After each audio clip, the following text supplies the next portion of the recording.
নমস্কার, দেখছেন ধর্মযুদ্ধ 2024। আপনাদের সঙ্গে রয়েছি আমি ঋষিকেশ। আমাদের সঙ্গে রয়েছেন দুজন অতিথি। রয়েছেন কংগ্রেসের পক্ষ থেকে কেতন জয়সওয়াল। কেতন, স্বাগত আপনাকে। রয়েছেন বিজেপির পক্ষ থেকে প্রসেনজিৎ ঘোষ। প্রসেনজিৎ দা, স্বাগত আপনাকেও। আমরা আজকে যে 7টি কেন্দ্রে, এ রাজ্যের যে 7টি কেন্দ্রে লোকসভা নির্বাচন হচ্ছে, ভোট গ্রহণ চলছে, সকাল থেকেই ভোট গ্রহণ চলছে। তবে কয়েকটি জায়গাতে কিছু বিশৃঙ্খলার খবর পাওয়া যাচ্ছে, যেমন হুগলির কয়েকটি জায়গাতে কিংবা ব্যারাকপুরে। এরই পাশাপাশি এই মুহূর্তে একটি খবর পাওয়া যাচ্ছে, বিজেপির নির্বাচনী বিজ্ঞাপনে অন্তর্বর্তী স্থগিতাদেশ দিয়েছে কলকাতা হাইকোর্ট।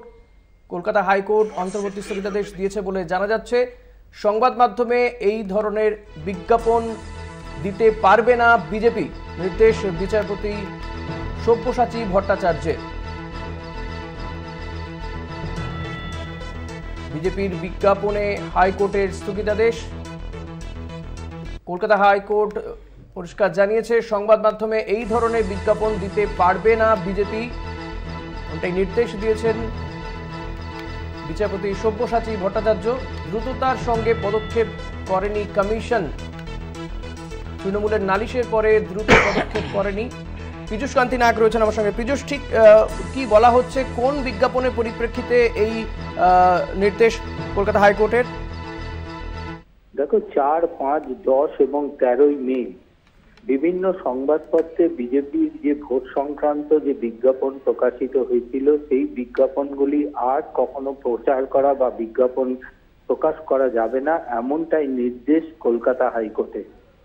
তৃণমূলের পক্ষ থেকে কলকাতা হাইকোর্টে আবেদন জানানো হয় যে ওই বিজ্ঞাপনে বিভিন্ন বিষয় নিয়ে আপত্তি তোলা হয়। এরপরেই বিচারপতি সব্যসাচী ভট্টাচার্য এই রায় দিতে গিয়ে, অর্থাৎ এই স্থগিতাদেশ দিতে গিয়ে মন্তব্য করেছেন যে তৃণমূল কংগ্রেসের পক্ষ থেকে যে অভিযোগ কমিশনের কাছে করা হয়েছিল, এ বিষয়ে কমিশনের উপযুক্ত পদক্ষেপ গ্রহণ করা উচিত ছিল।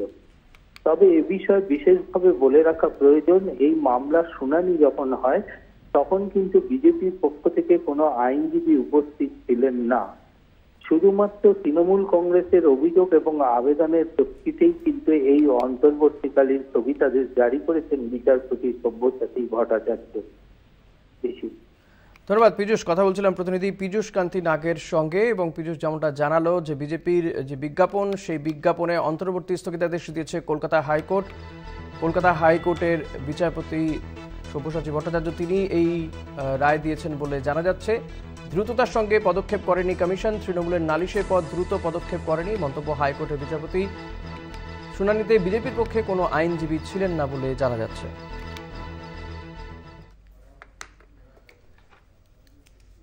আমাদের সঙ্গে আরো একজন অতিথি যোগ দিয়েছেন আমাদের এই অনুষ্ঠানে, বসুন্ধরা গোস্বামী, তৃণমূল কংগ্রেসের পক্ষ থেকে। বসুন্ধরা, স্বাগত আপনাকেও। আমি এখনো পর্যন্ত যা ভোট হচ্ছে, আমি প্রসেনজিৎ দা আপনার কাছ থেকে জানতে চাইবো, এই রাজ্যের বিরোধী দল, প্রধান বিরোধী দল আপনারা, কেমন মনে হচ্ছে, ভোট কেমন হচ্ছে? দেখুন, ভোট তো যথেষ্ট ভালোভাবে হচ্ছে। যে নির্বাচন কমিশন শক্ত হাতে মোকাবেলা করবার চেষ্টা করছে, তবুও আমরা দেখছি তৃণমূল ব্যারাকপুর, হুগলির গোঘাট কিংবা স্বরূপনগরের বালতি গ্রামে সাধারণ ভোটারদের আক্রমণ করছে। বিজেপি কর্মীদের মেরেছে, রাস্তায় ফেলে দিয়েছে, মহিলা বিজেপি কর্মীর মাথা ফাটিয়েছে, সেটা ঠিক আছে, কিন্তু সাধারণ ভোটার যাদের গণতান্ত্রিক অধিকার রয়েছে ভোট দেওয়া, তাদেরকে আক্রমণ করছে। এর থেকে প্রমাণ পাওয়া যায়, যেমন একটা জায়গায় হুগলিতে দেখেছি, আমি সকালে দেখছিলাম যে একজন মহিলা বলছে 10 বছর পর ভোট দিচ্ছি। তিনি 10 বছর ভোট দিতে পারতেন না। এই তৃণমূলের জামানায় যে সাধারণ মানুষ তাদের ভোটাধিকার প্রয়োগ করতে পারত না, এবং সেই একইভাবে যেভাবে লোকাল নির্বাচনগুলো করতেন, সেই একইভাবে ভোটদানে বাধা থেকে শুরু করে বিভিন্ন জায়গায় চেষ্টা করছে, কিন্তু সেই চেষ্টা শান্তিপূর্ণভাবে হচ্ছে। আর একটা কথা বলি, হাইকোর্টের কথাটা, আজকে হাইকোর্টে তৃণমূল গেছে, সেখানে একটা স্থগিতাদেশ পাওয়া গেছে বটে। আমরা এটা ডিভিশন বেঞ্চে যাব দলের পক্ষ থেকে, আমাদের আইনজীবী আজকে ভোট সেহেতু আইনজীবী ছিল না, ডিভিশন বেঞ্চে যাব। কারণ আমরা দেখেছি যে রচনা ব্যানার্জি দিদি নাম্বার 1 চালু আছে, প্রমোট করা হচ্ছে। আজকে হুগলিতে, আপনার ক্যামেরাম্যানকে বলবো দেখাতে, হুগলিতে যে সমীক্ষা প্রকাশ করে হুগলি বার্তায় তৃণমূল ছাপিয়েছে, এটা প্রচার করা হয়েছে আজকের ডেটে, যে বেশ তৃণমূল 48, বিজেপি 35, এরকম একটা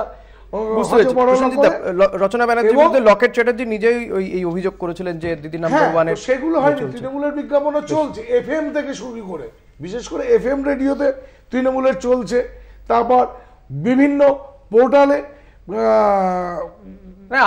একই অভিযোগ। বেশ, আমি বসুন্ধরার কাছে আসবো। বসুন্ধরা, কি মনে হচ্ছে এখনো পর্যন্ত যেভাবে ভোট গ্রহণ চলছে, কি মনে হয় আপনাদের বিরুদ্ধে একাধিক অভিযোগ করলেন প্রসেনজিৎ দা?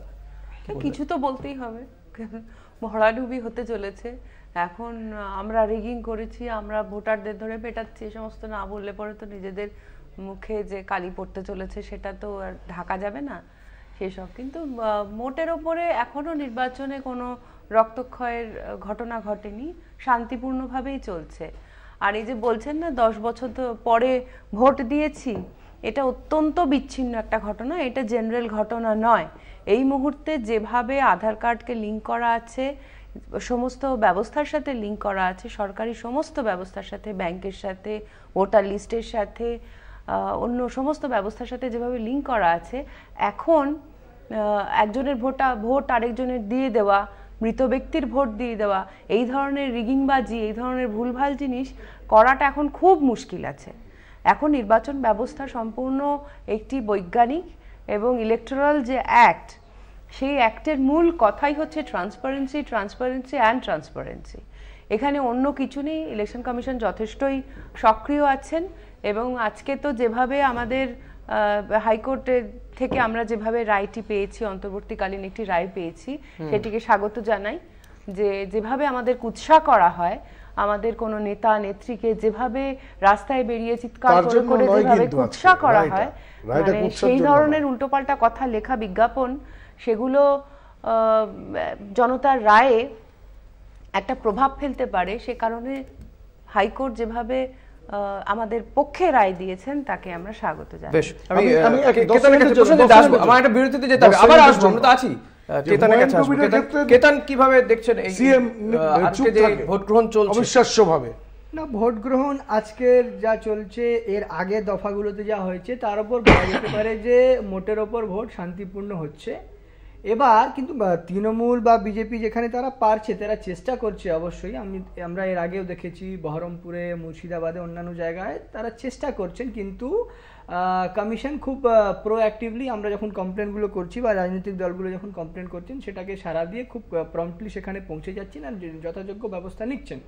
তাই আমরা দেখছি যে আমরা মোটামুটি ভোট এখন শান্তিপূর্ণ চলছে। আর ব্যারাকপুরের কথা যে বলছিলেন, ব্যারাকপুরে তো ওখানে তৃণমূলের অর্জুনের তৃণমূল, বিজেপির, এরকম মানে বলা খুব কঠিন, কারণ ও ট্রেনিং নিয়েছেন অর্জুন সিং, তৃণমূলে ইমপ্লিমেন্ট করেছেন। 19 সালে আমরা দেখেছি অর্জুন সিং যখন যেতেন ব্যারাকপুরে, আমি যদি ব্যারাকপুরের বাসিন্দা, তো জেতার পর কিন্তু ওখানে সন্ত্রাস চলেছে।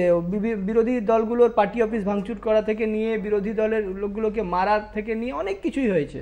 তারপরে আবার সেই লোক আবার তৃণমূলে, আজকে দেখলাম যে তৃণমূলের কিছু লোকেরা অর্জুন সিংকে গোব্যাক বলছে। আর ভাই, গোব্যাকটা আজকে বলে তো কোনো লাভ নেই, উনি তো আজকে ক্যান্ডিডেট বুথে যেতেই পারে। গোব্যাকটা যখন ওই তৃণমূলের লোককে মারার পর আবার যখন ওই অর্জুন সিং যখন ওই তৃণমূলে আসছিল, তখন কিন্তু ওই কর্মীদের প্রতিরোধ করা উচিত ছিল, তখন গোব্যাকটা বলা উচিত ছিল।